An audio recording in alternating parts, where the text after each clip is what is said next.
Yesterday, the league-leading Boston Bruins fed the Ottawa Senators their lunch in that game, in which David Pastrnak scored goals number 40 and number 41. By the way, Jack Edwards, I can't say I'm a huge fan, but the way he called this was just awesome. 40!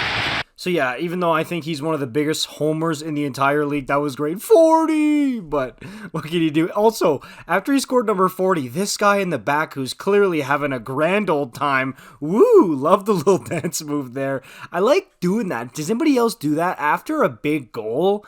Do you look in the crowd and see which fans are doing anything wild or weird or funny? I always do that and I love it. Let me know in the comments down below. But I want to talk about Pasta because as of right now, the dude's got 41 goals and 77 points in 56, and he's on pace for over 112 and 58 goals. Now, does he hit those numbers? No, they're just projections, but he could definitely skate right by those numbers and be up around there.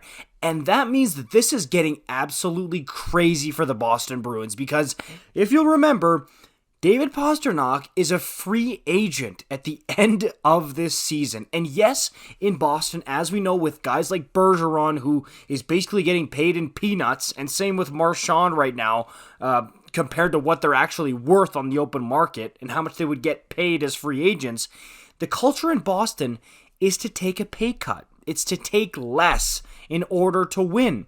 And here's the thing with Pastrnak is right now he's getting paid just over $6 million per year, but he could easily, in my opinion, especially if he hits 50 goals and over 100 points and he has a good playoff run, absolutely he could become the highest paid player in the NHL. Right now, it's Nathan MacKinnon at, I believe, 12.6 to get just over Connor McDavid's 12.5. I think because the cap is slated to go up, and Pastrnak, if he keeps going sicko mode this season, absolutely could come in close to $13 million. I really do believe that. Now, again, the culture in Boston might make it so that Pasta takes a pay cut and stays with the team, but I could also totally see Pastrnak leaving and going to another team and being like, no, I'm going to take my $13 million and I'm going to go to somewhere else. And especially with a team like Boston who's getting older, guys like Bergeron, like Krejci are going to hang up the skates relatively soon.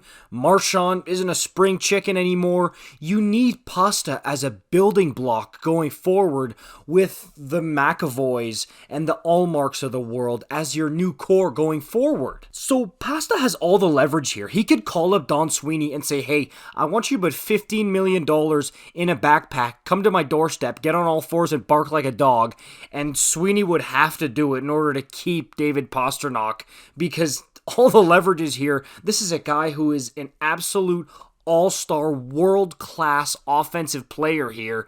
And if he finishes top 3 or even top 5 in NHL scoring, and again, over 50 goals and over 100 points, you're talking about something crazy, man. This is going to be crazy town here. And again, I just want to reiterate that it's very possible that we get to July 1 and Pastrnak signs like an $11 million per season contract to stay with the Bruins. Very feasible because of the culture that's been set there. They drafted him.